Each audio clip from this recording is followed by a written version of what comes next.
Welcome to LexTalks Legal Topics, simplified your companion for exploring the fascinating world of law. Today we're diving deep into the role of the President of India. As law students in India, I know you're probably familiar with the basics, but trust me, there's more to this office than meets the eye. We've got some intriguing sources to unpack today. Excerpts from the Constitution itself, insights from, you can find this link in the description, and even some interesting tidbits from another link in the description. So are you ready to uncover the real power and complexities behind the president's seemingly ceremonial role? Absolutely. It's fascinating how much depth there is to this office. People often perceive the president as just a figurehead, someone who just, signs bills and attends ceremonies. But the reality is they hold significant power, especially in times of crisis. That's what I'm here to uncover. So for instance, I came across this concept of ordinances in Hmm. my research. I always thought only Parliament could make laws, but it seems like the president has a hand in that too. That's right. Imagine a sudden economic crisis hits and Parliament is on recess. The president, on the advice of the cabinet, can actually enact a temporary economic relief package using an ordinance. That's real power, what can you say? Oh, that's a great example. So it's like a fast-track lawmaking process for emergencies. Precisely. Article 123 of the Constitution grants the president this power. And these ordinances, they carry the same force as an act of parliament, but they're temporary. They're valid for 6 weeks once parliament reassembles. This allows parliament to debate and either approve the ordinance, making it a permanent law, or, reject it. Interesting. So there are checks in place to prevent the president from just like ruling by decree. Exactly. And there's another crucial point here. Repromulgating the same ordinance repeatedly without Parliament's approval is unconstitutional. This ensures that the power of ordinances isn't misused. Now, that's a detail I bet a lot of people don't know. Has there been any real-world instances where this power has been used, perhaps even controversially? Oh, absolutely. Ordinances have been used for all sorts of reasons, from addressing urgent economic situations to enacting social reforms. And there have definitely been debates about whether they've been overused in certain instances, particularly when governments want to, bypass parliamentary scrutiny. It's this constant push and pull between the executive and legislative branches that keeps our democracy dynamic. It definitely adds another layer to the president's role. But what about day-to-day governance? Does the president have a say in that as well? This is where it gets even more interesting. Article 53 of the Constitution states that the executive power of the Union is vested in the president. So does that mean the president is like a king or queen calling all the shots? Not exactly. While they hold the executive power, it's exercised through officers subordinate to them and always in accordance with the Constitution. The Prime Minister and the Cabinet play a crucial advisory role as outlined in Article 74. So they kind of guide the president's decisions. They provide advice, but here's the key takeaway. The president isn't legally obligated to follow that advice.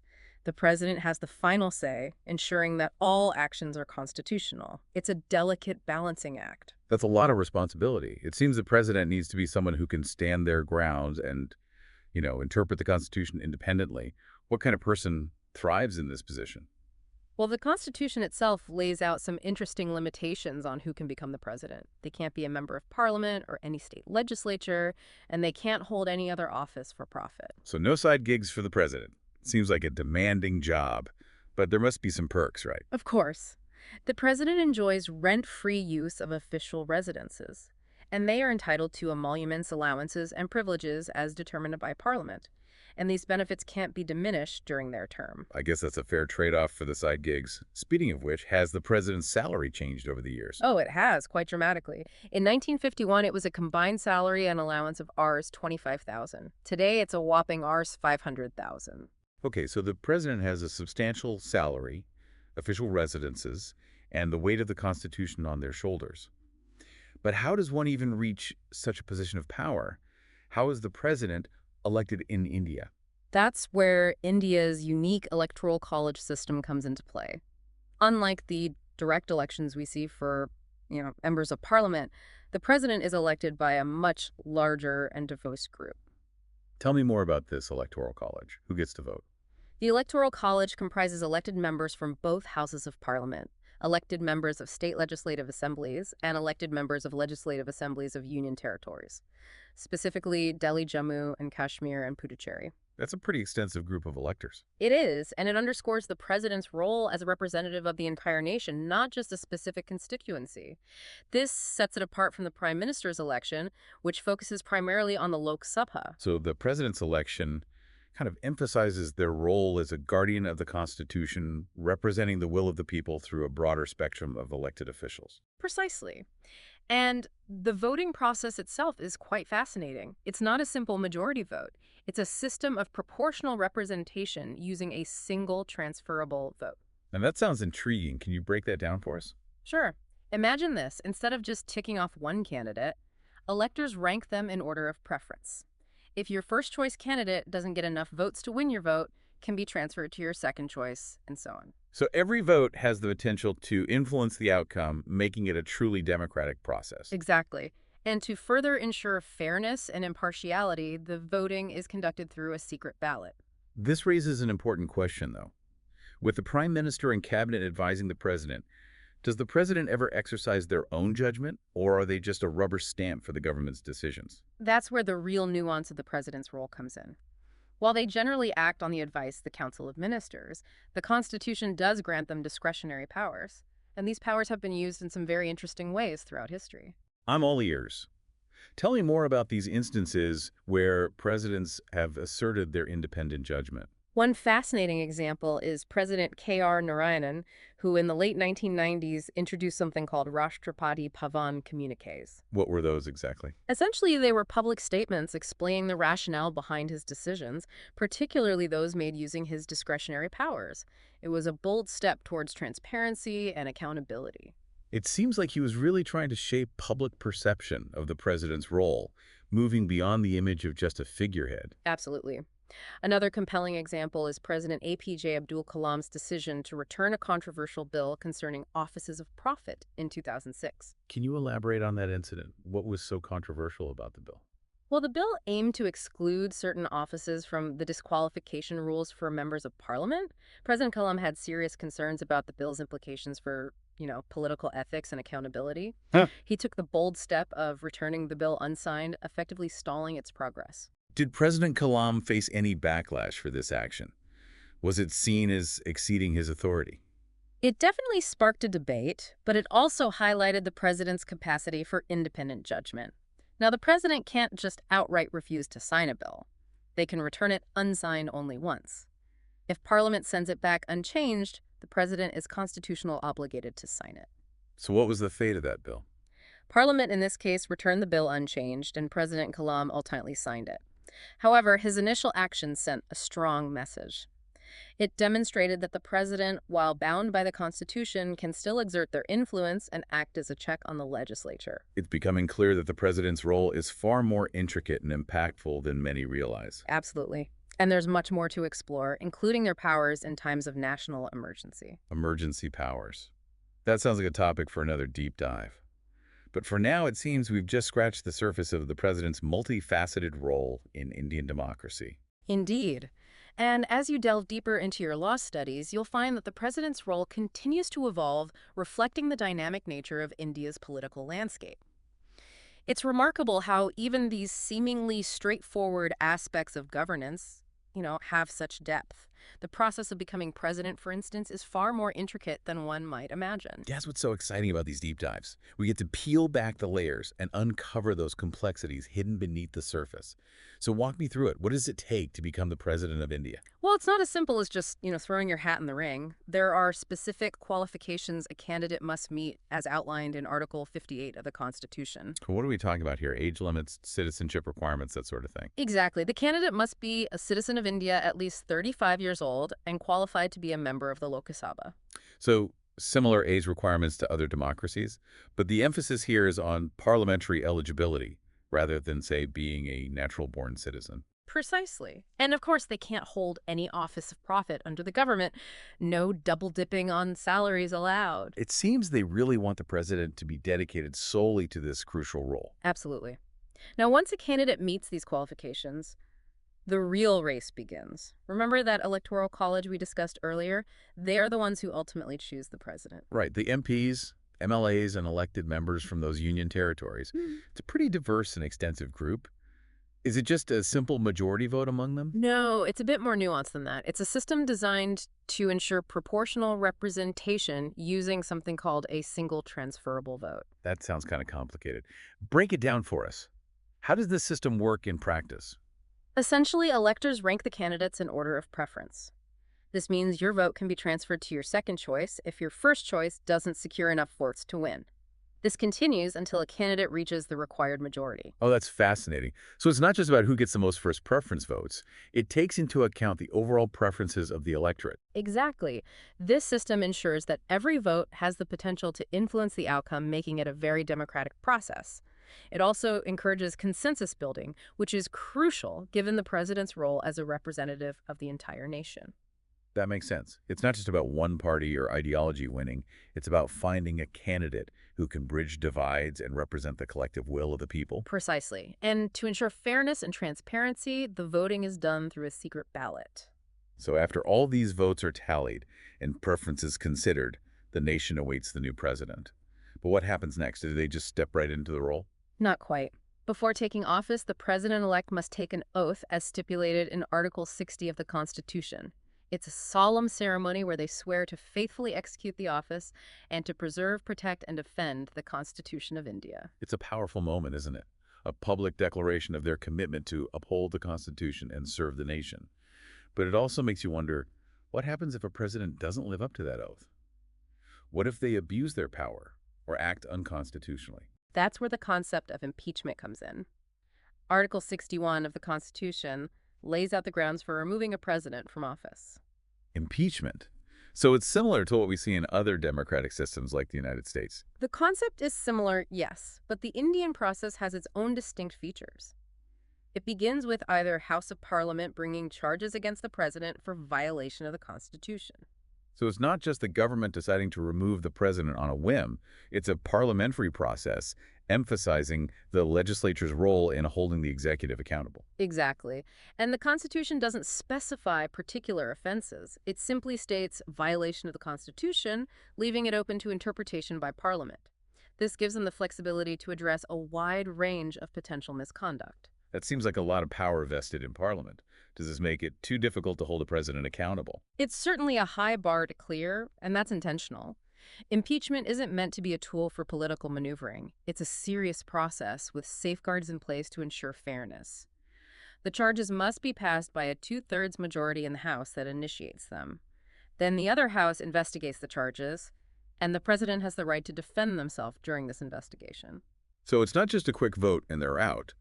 It's a thorough and deliberate process with multiple checks and balances. Precisely. And if the investigating House also passes a resolution by a two-thirds majority finding the president guilty, then they are removed from office. Wow, that's a lot of hurdles to jump over. Has any Indian president ever actually been impeached? No, there hasn't been a successful impeachment of an Indian president to date.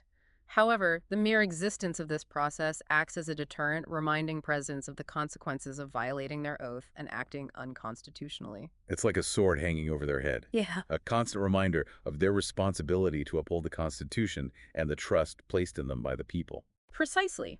It underscores the fact that the president, while holding significant power, is not above the law and is ultimately accountable to Parliament. This is all pretty fascinating stuff. Yeah. It's incredible how much complexity is involved in defining the president's role and ensuring they operate within the bounds of their power.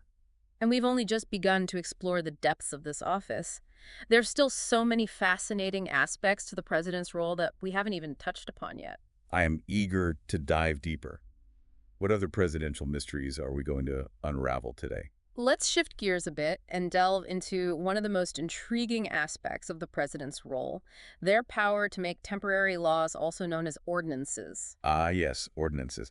We touched upon them briefly earlier, but I'm keen to learn more about how they function in practice. Imagine this scenario.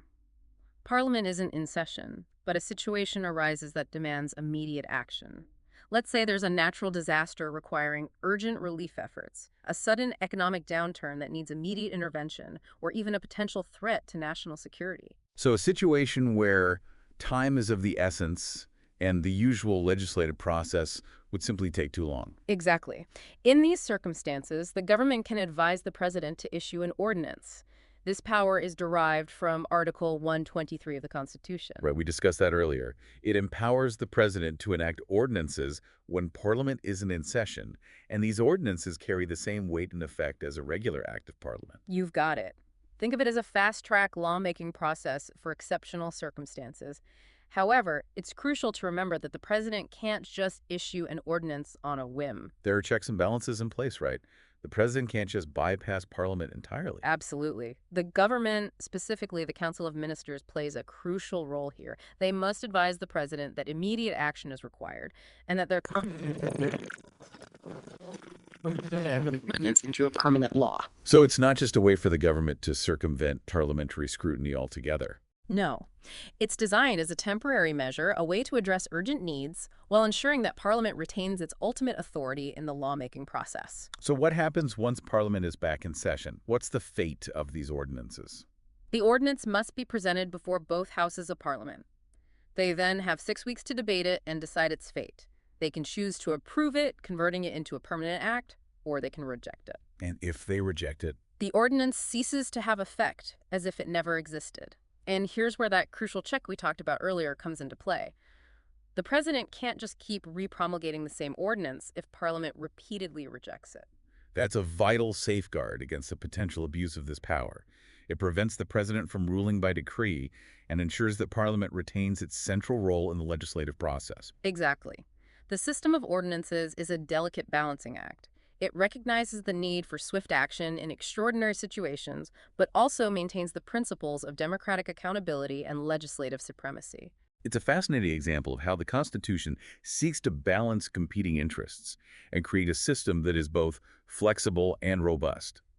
But haven't there been controversies surrounding the use of ordinances? Absolutely. There have been instances where critics argue that the government has overused this power, employing ordinances to push through contentious policies without adequate parliamentary debate.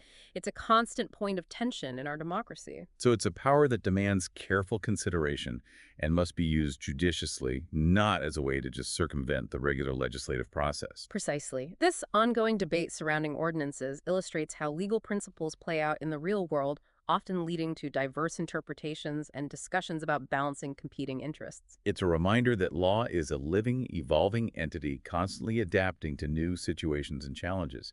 It's not just about static rules, it's about how those rules are interpreted and applied in a dynamic political landscape. Couldn't have put it better myself. That's what makes studying and discussing law so fascinating. It's not just about memorizing statutes, it's about understanding how those statutes shape the world around us and how they are constantly being reinterpreted and debated. I completely agree. Today's deep dive has been incredibly enlightening. I'm starting to see the bigger picture of how the president fits into the grand scheme of Indian democracy. And we're not finished yet. There are still a few more key areas we need to explore to fully appreciate the multifaceted role of the president. Well, I'm definitely ready to delve deeper. What other aspects of the president's power are we going to uncover?